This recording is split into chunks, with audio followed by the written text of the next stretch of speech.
Hello dear students, welcome back to our channel Teach Sunil Education. So ପିଲାମାନେ ତମର ଚଳିତ ବର୍ଷ ନବମ ଶ୍ରେଣୀର ବାର୍ଷିକ ପରୀକ୍ଷାର 50ଟି ଦୀର୍ଘ ଉତ୍ତରମୂଳକ ପ୍ରଶ୍ନ ଉତ୍ତର ଆଲୋଚନା କରିବା ପିଲାମାନେ ତମର କାହା ମୁଖ ଅନାଇ ବଞ୍ଚିବିର ସିଲେକ୍ଟିଭ କ୍ୱେଶ୍ଚନ ଆଲୋଚନା କରିବା। ମୋଷ୍ଟ ଇମ୍ପୋର୍ଟାଣ୍ଟ କ୍ୱେଶ୍ଚନ ପିଲାମାନେ ଏଇଟା। ତ ଚलो ଭିଡ଼ିଓଟିକୁ ଷ୍ଟାର୍ଟ କରିବା। ତା ପୂର୍ବରୁ ଆପଣମାନଙ୍କୁ ଗୋଟିଏ ଛୋଟିଆ ସା ରିକ୍ୱେଷ୍ଟ କରୁଛି, ନୂଆ ଆସିଥିଲେ ଚ୍ୟାନେଲ को सब्सक्राइब करिवो ओ वीडियो को लाइक करके निज सांग मानक सहित शेयर करिवे। तो चलो वीडियो को स्टार्ट करिवा। तो क्वेश्चन कोन कहिछि, एक नंबर श्याम घन बोली किए काहाकू संबोधन करिसंती। श्याम घन बोली माता यशोदा तांको पुत्र श्रीकृष्ण को संबोधन करिसंती। पिला माने एटा मोस्ट इंपोर्टेंट क्वेश्चन। गोटे वाक्य रे उत्तर दियो क्वेश्चन आसीबो। तो श्याम घन बोली माता यशोदा तांको पुत्र श्रीकृष्ण को कहिसंती लिखिबो। तो नेक्स्ट क्वेश्चन, जीवन बिना झसर कोन हुए।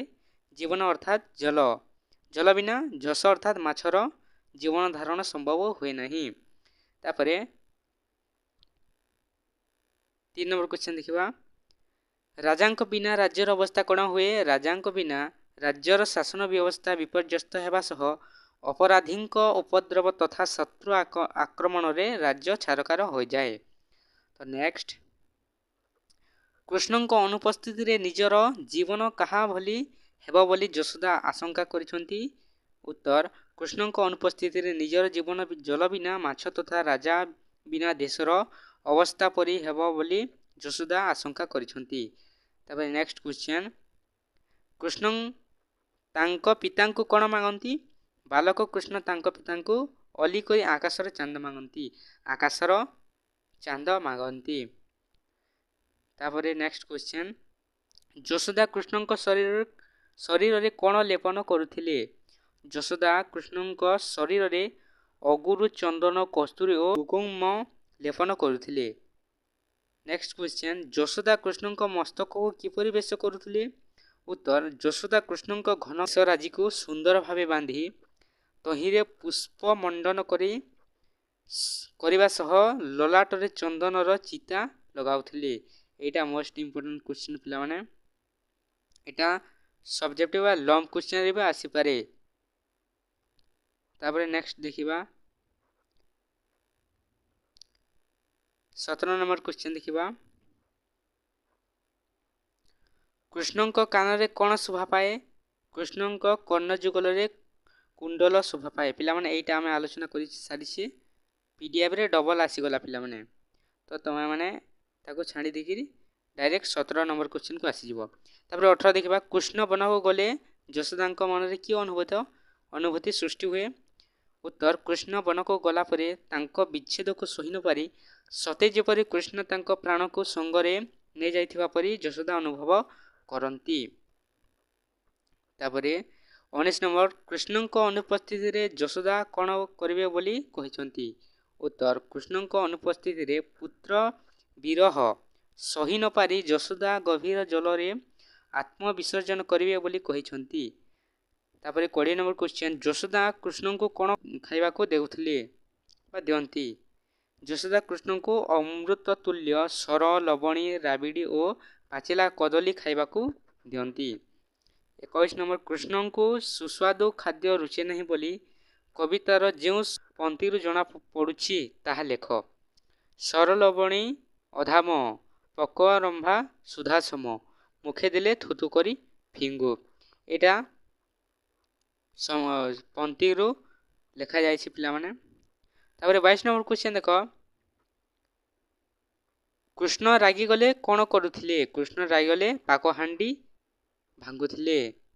पाक हांडी को से रागग्रस्त रे भांगी देउथिले। तापरे कृष्ण डरी गले कोन करथिले। कृष्ण डरी गले धाई जाई मां को कुंडाई धरे तांको पिंधा बसने निज मुख को घोड़ाई देउथिले। तापरे 24 नंबर क्वेश्चन, कृष्ण काहा को देखि भय करथिले। कृष्ण छाई को देखि तथा अंधार घर और कांथरे थिबा भयंकर मूर्ति को देखि डरुथिले। नेक्स्ट क्वेश्चन 25 ନମ୍ବର କୃଷ୍ଣ ମଥୁରାରେ କ'ଣ ଶୁଣି ଅଧିକ ଭୟଭୀତ ହୋଇପଡ଼ିବେ ବୋଲି ଯଶୋଦା ଆଶଙ୍କା ପ୍ରକାଶ କରିଛନ୍ତି। ମଥୁରାରେ ହାତୀ ଓ ଘୋଡ଼ାମାନଙ୍କର ଗର୍ଜନ ଶୁଣି କୃଷ୍ଣ ଅଧିକ ଭୟଭୀତ ହୋଇପଡ଼ିବେ ବୋଲି ଯଶୋଦା ଆଶଙ୍କା କରିଛନ୍ତି। ତାପରେ ଏଇଟା ଲେଖିବ। ତାପରେ 26 ନମ୍ବର କ୍ୱେଶ୍ଚିନ୍ କୃଷ୍ଣ ଉଚ୍ଚ ପାହାଚ ଉଠି ପାରନ୍ତି ନାହିଁ ବୋଲି ଯଶୋଦା କାହିଁକି କହିଛନ୍ତି? କୃଷ୍ଣ ଭୟାଲୁ ଥିବାରୁ ଉଚ୍ଚ ପାହାଡ଼ ଉଠି ପାରନ୍ତି ନାହିଁ ବୋଲି ଯଶୋଦା କହିଛନ୍ତି। ପିଲାମାନେ ଦେଖ ଏଠି କେମିତି କନଫ୍ୟୁଜନ୍ ଦେଇଛି। ଏଠି ଉଚ୍ଚ ପାହାଚ ଦେଇଛି, ଏଠି ପାହାଡ଼ ଦେଇଛି। ପିଲାମାନେ ଏଇଟା ପାହାଚ, ଭଲ କରି ଲେଖିବ ଏଇଟା ପାହାଚ। 27 ନମ୍ବର କ୍ୱେଶ୍ଚିନ୍ ଦେଖିବା ନେକ୍ସଟ।